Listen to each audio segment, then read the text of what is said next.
Good evening and welcome to the global call to action for responsible AI and AI risk management.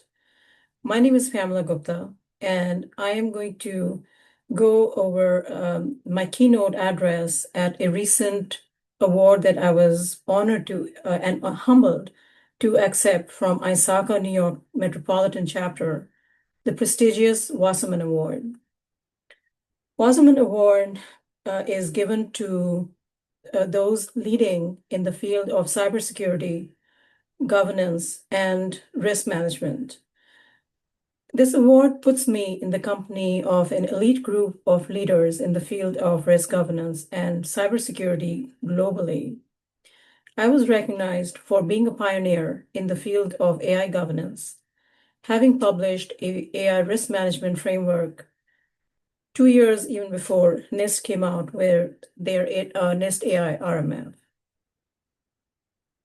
We are standing at the edge of a powerful, irreversible wave, one that is already shaping and reshaping economies, rewriting the rules of business, and challenging our ideas of leadership and control.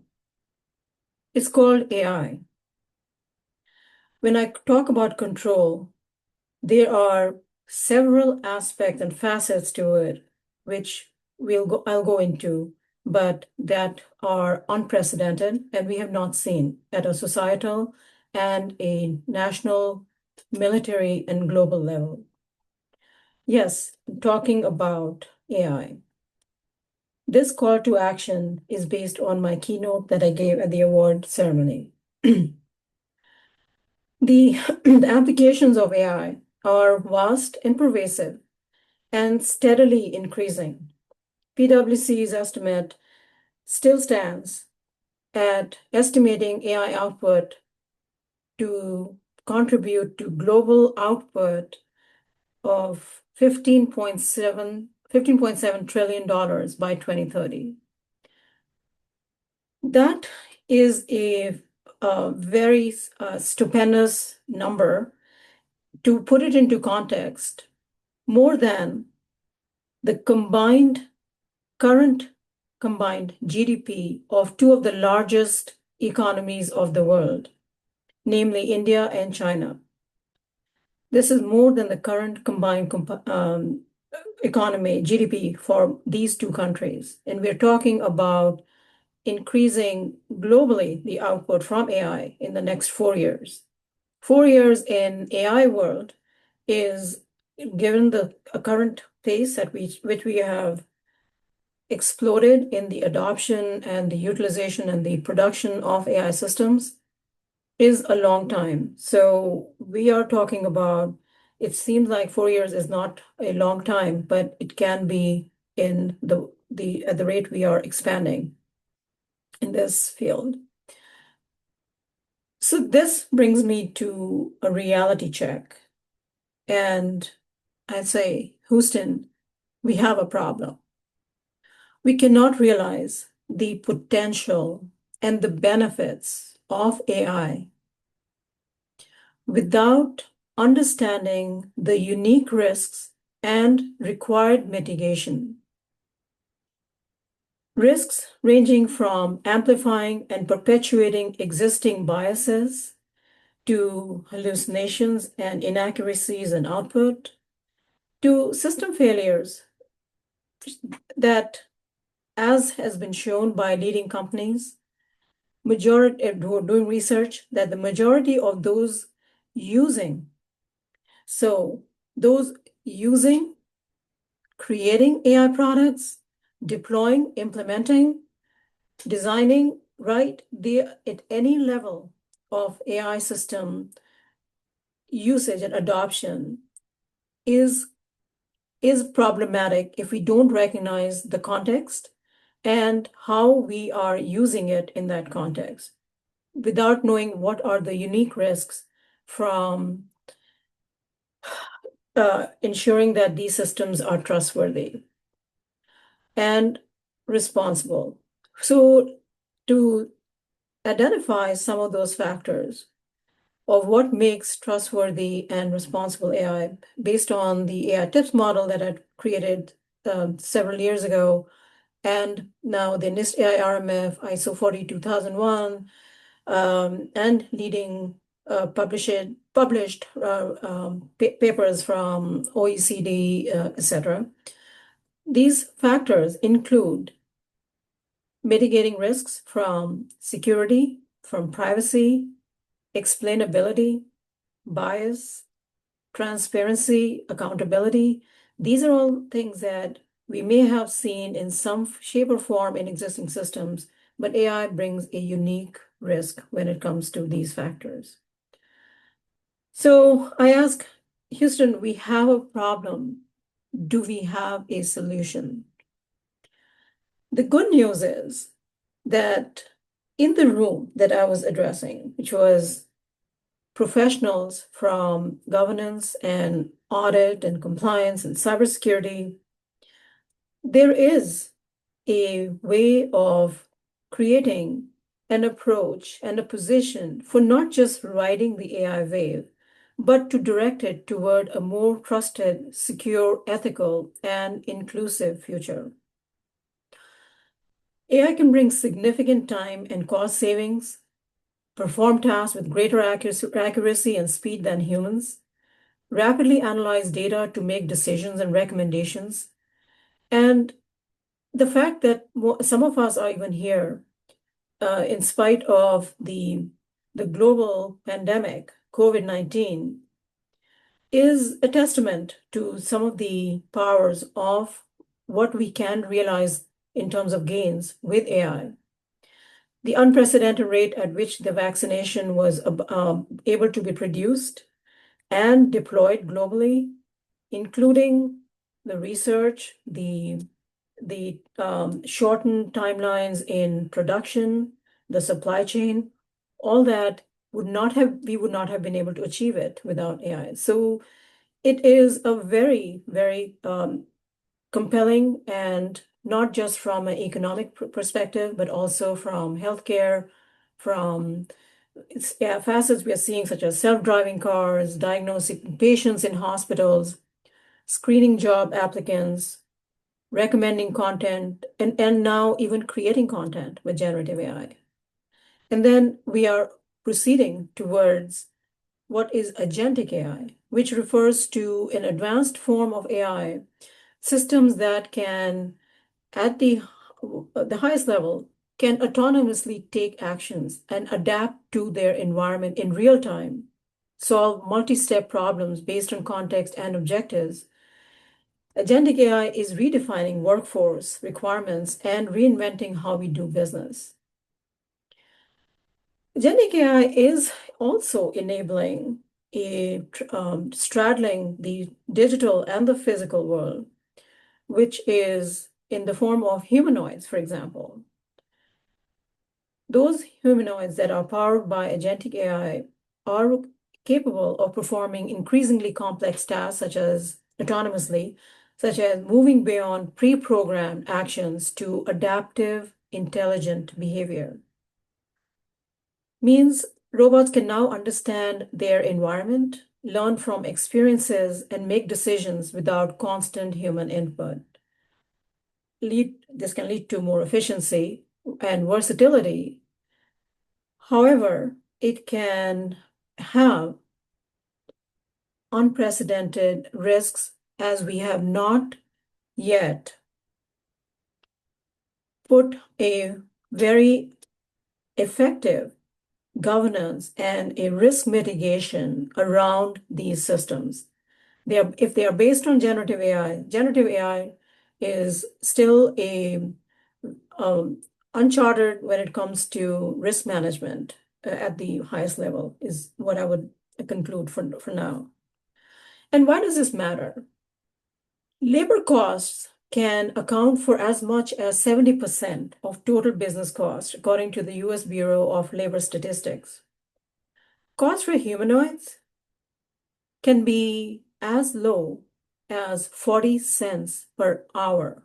40 cents per hour. In the US, the minimum wage for human personnel is 15.60 cents, $15.60.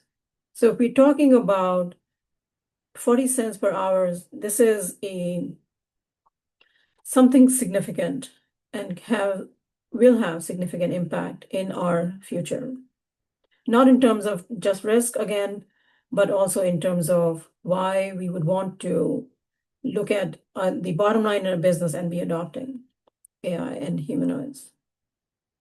The other AI promises that we are seeing very prominently out there, startups hitting a magical $1 billion unicorn in industries that we would never have imagined before, such as, for example, for the mining industry. There is a company called Cobalt that recently hit a $1 billion valuation, which is a unicorn for a mining company. And they built a multi-billion-dollar mine to exploit copper deposits found using AI with a mining report that was 100 years old. And that involved mining 1 mile below the Earth's surface because a lot of what can be mined on the Earth's surface has already been mined. So that's what makes this so revolutionary, right? Other examples, Amazon using Gen AI to modernize half of its production systems in 6 months. In 6 months, saving $260 million.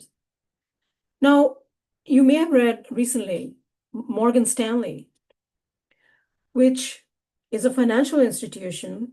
And guess what?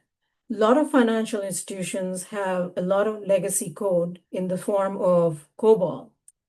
Now, why is this problematic? Not only are we don't have enough resources when it comes to COBOL programmers, for example, it's also a very tedious task to take, and not only time consuming, but also a Herculean task to take all these systems that were developed using COBOL to bring them into, to upgrade them, to maintain them, and to bring them into the current form of programming, or what can benefit from automation, for example, with AI. Morgan Stanley achieved this. They did a COBOL code conversion, a task saving 280,000 hours. And that is an equivalent of 134 people for working for 1 full year with no time off. They did this they developed their own tool, and you can read more about it on Wall Street. And they converted it not to Python directly, but into English, which then their developers can then take and convert it into Python or whatever else that they need to for creating a more up-to-date workbase.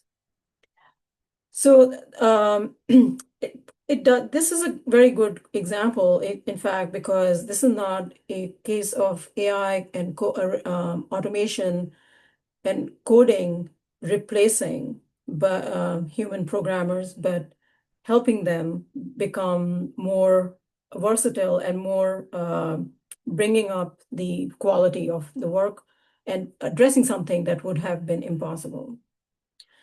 Another example, last example in this, why this is so compelling, JP Morgan Chase, they have a contract intelligence platform using AI to analyze legal documents, but not just to analyze and summarize, extracting key data points in seconds.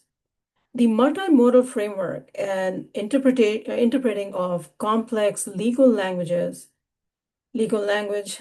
images, tables, streamlining a process that once took thousands of human hours. The financial impact alone is 360,000 hours of manual review annually. So we are talking about not being able, we would not be going back in this, right? We can only move forward. If we're going to move forward, we have to know what are our risks and challenges and how do we overcome that. Let's take a look at some of the challenges now. 35% of AI projects face delays or cancellation due to challenges in meeting bias, lack of explainability, data privacy, regulations, and ethical standards. Remember those pillars or those factors I talked about, what makes responsible AI, what makes trustworthy AI in the beginning. And the point I want to highlight is this is not a nice to have. This is not meeting compliance for the sake of compliance, but this is for meeting our objectives. What are the business objectives and outcomes that we are looking to achieve from AI, knowing what those challenges are and addressing those in order to meet our objectives. So this is a very important delineation. So what are we seeing out there? In healthcare, AI algorithms are increasingly guiding critical decisions, from interpreting test results to diagnosing diseases. And many of these systems, though, are not optimized for diverse populations, often factoring in race or omitting key social determinants of health, such as income, etc., which can lead to serious disparities, where Black patients, for example, are underdiagnosed or wrongly assessed compared to white patients. I'll give you one example. Kidney transplant to algorithms adjusted for racial differences judge Black patients to be less ill than white, therefore not putting them on a transplant list. That is very mind-boggling and is just um, hard to digest, right? It's not something that should be, if we are moving towards automation, the systems have to be reliable and trustworthy, that they are taking the right data and making the right decisions. Drivers, another example. Drivers in minority neighborhoods are charged higher premiums than in non-minority neighborhoods. This is what is happening right now with AI system. These are the risks we are seeing right now and challenges. And if you think this is somebody else's, doesn't affect you, think about if you have a job. AI hiring bias. You may have heard of Amazon's CV screening tool, which was biased against female applicants with the word women in their CV. So if it had women's college or women's basketball team, and what happened there was due to the fact that the AWS or the Amazon's hiring algorithms were trained on data which was primarily males in high positions and executive jobs. They didn't recognize that women could be also suitable for those jobs because they weren't trained on that data. When the Amazon tried to fix that, they were not able to tweak the system and they had to just scrap the product. And these machine learning models can take thousands and millions of dollars to create, to get the resources to set this up. So we're talking about not just lost money, but also lost opportunity if we don't do it right. But the Amazon example has been cited a lot of times, and you think, well, we probably figured that out by now. A couple of weeks ago, we saw a Workday related incident. Workday, which is now facing a class action lawsuit alleging that its AI-driven hiring tools discriminate against job applicants over 40. The lawsuit claims Workday's AI tools, which are used by a lot of different companies, by many companies for applicant screening, systematically discriminate against older job seekers. So This is not a problem that can go away if we ignore it and if we don't recognize the problem, also by knowing what the resolution is.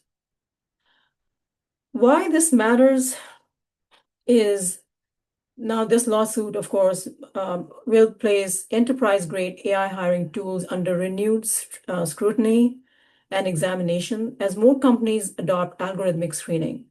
The legal and reputational stakes grow, and when these models are trained on biased or incomplete data sets, but it's not as simple as that. It's not just data sets that can be biased, it can also be algorithms. So again, depending on the context, what is being developed, how it's being used, how it's being produced, how it's being applied, all that is extremely important to take care to address in a complete holistic AI risk management examination analysis program. So now we talked about hiring, we talked about healthcare, we talked about, let's take a look at a couple more examples and then I'm going to conclude.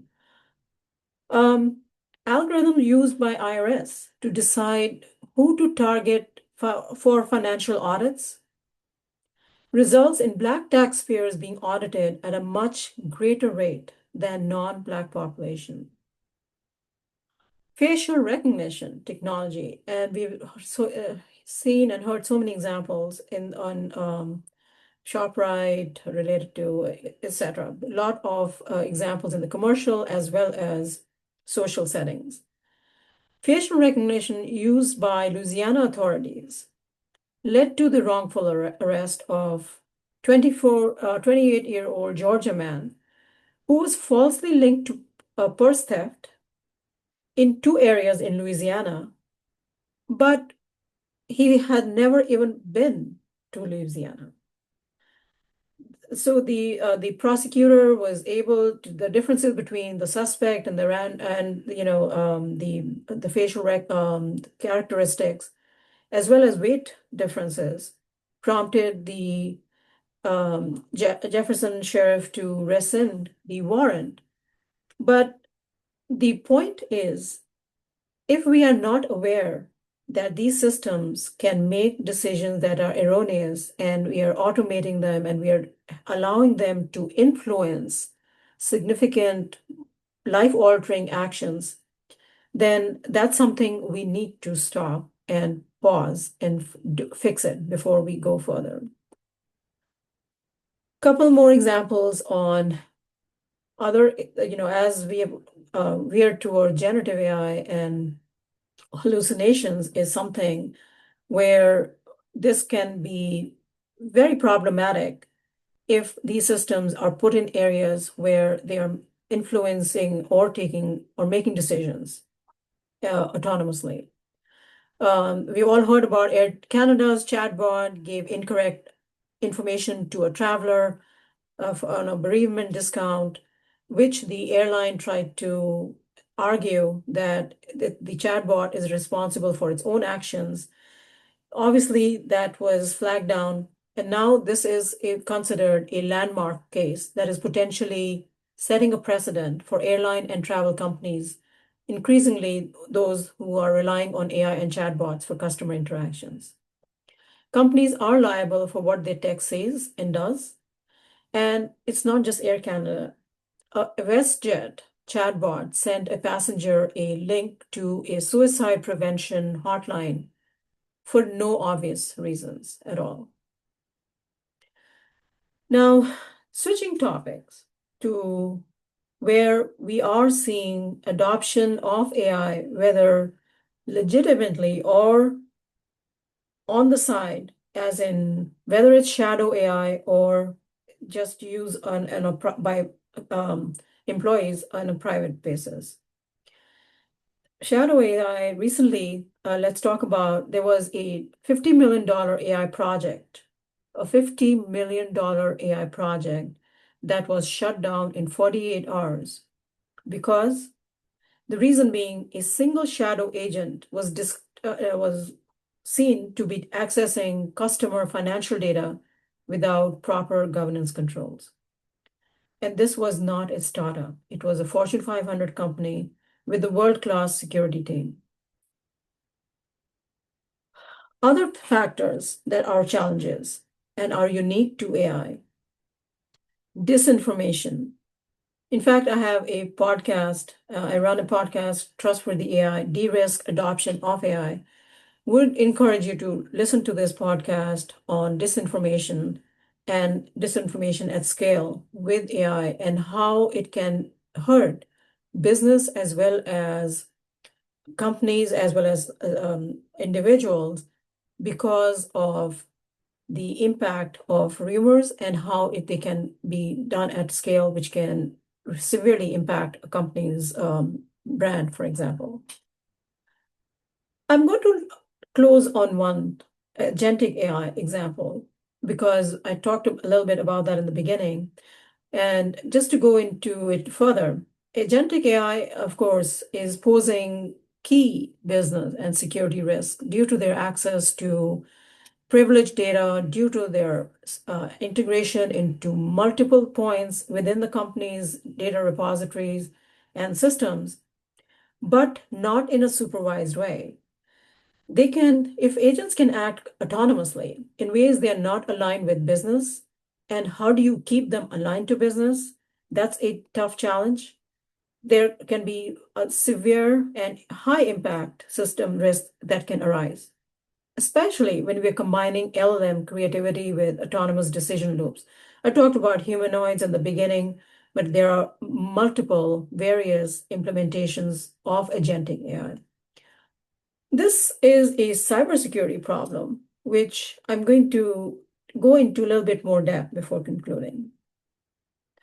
There was recently a CVE for cybersecurity for AI command injection in a Microsoft 365 Copilot, which allows an unauthorized attacker to disclose information over a network. That's the official CVE. This was the first confirmed zero-click prompt injection breach against a production AI assistant or agent, Copilot. So no malware and no links. So think about the anti-phishing and the controls you have in place. There was also no user interaction. Basically, it was a very cleverly crafted email. And actually, it was a calendar invite triggering Microsoft 365 Copilot to leak sensitive organization data as part of its intended behavior. This is how it worked. The attacker sent a benign-looking calendar invite. Copilot ingested it automatically as background in the background. Hidden inside it was a markdown crafted prompt injection. Copilot then responded by appending internal data into an external URL owned by the attacker.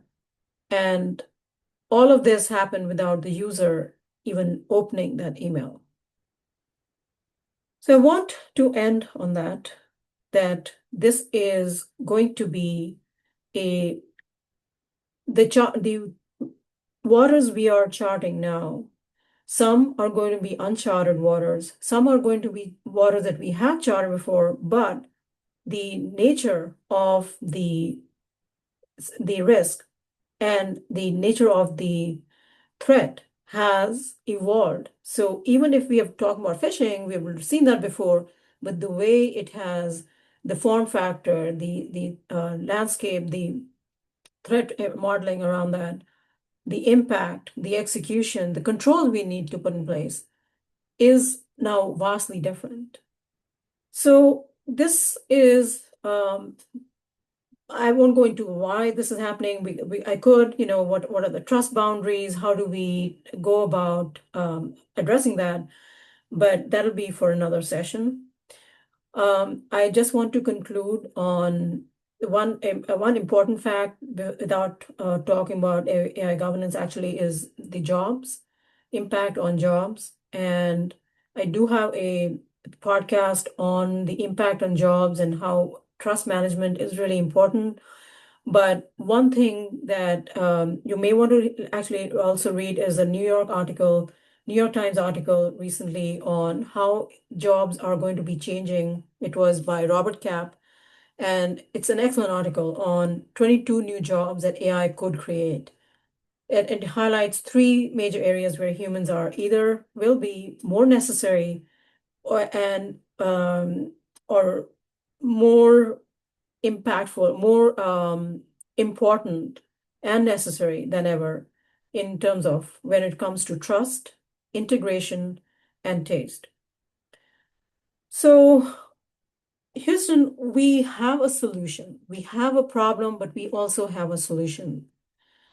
If I could, as the creator of an AI tips lens, can receive a Wasserman award for AI governance, it's a reminder that our profession of AI risk, AI management, AI governance, cybersecurity, that we are reinventing how we look at risk, how we examine risk, and we do have the capability to do that. We are entering into a new threat landscape almost on a daily basis, and we can leverage our existing knowledge to be agile and to move with the threats, I should say, not threat, so that we can keep evolving if we base it on a solid background and a solid foundation. When I developed the AI Tips framework, which stands for Artificial Intelligence Trust Enabled Pillars for Sustainability, it gives us 8 guardrails that turn abstract responsibility into auditable practice. Security, privacy, transparency, explainability, ethics, audit, regulations, and accountability. Today, we are looking at regulations such as EU AI Act, which threatens fines of up to $35 million or 7% for ungoverned systems. Boards cannot manage what they cannot see, yet most companies are not taking a very systematic approach to AI governance. There is a lot that is different, but a lot that we can leverage. So I will leave it as you are the critical control point between transformative potential and unintended harm. Do what needs to be done. We can do this, but we don't have an option of doing this proactively. We can only do this effectively if we are strategic. That is a legacy of trust we carry forward. We can say, Houston, we have a solution. Thank you. I would love to hear your comments, your insights. These are my my thoughts and what I presented at the Wasserman Award, but very interested in keeping this conversation going and addressing this. Thank you.